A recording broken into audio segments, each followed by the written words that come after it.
Apartment buildings with blackened walls and piles of rubble. This is what remains of much of the Ukrainian port city of Mariupol. 2 months of bombardment and siege by Russian forces have reduced the once thriving city to a wasteland.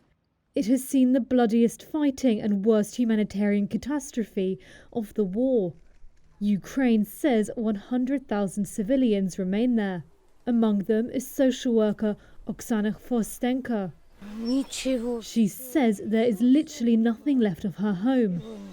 All that remains is a toilet, a door and a hallway. After losing her home, Forstenka is staying with her friend Sergei Gradovich. Who should I thank for this? Tell me. Was it necessary to bomb civilians with such bombs? You have to be a fanatic to do it. No shame, no conscience, no feeling of proportion, nothing. They made the whole block homeless in old age.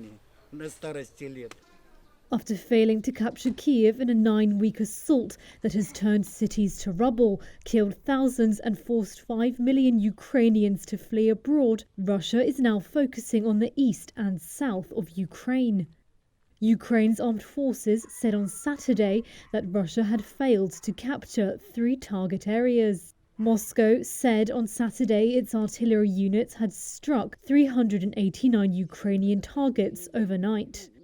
Britain's defence ministry said on Saturday that Russia had been forced to merge and redeploy depleted units from failed advances in northeastern Ukraine.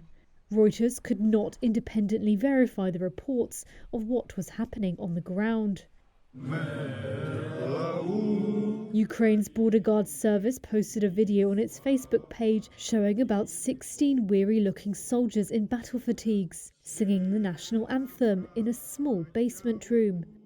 The service said the fighters were border guards helping to defend Mariupol's Azovstal steelworks, the last bastion of Ukrainian forces holding out against Russian invaders. Reuters could not verify the video. Russia denies targeting civilians in what it says is a special military operation to disarm and denazify its southern neighbour. Ukraine and its Western allies call that a baseless pretext for a war of aggression.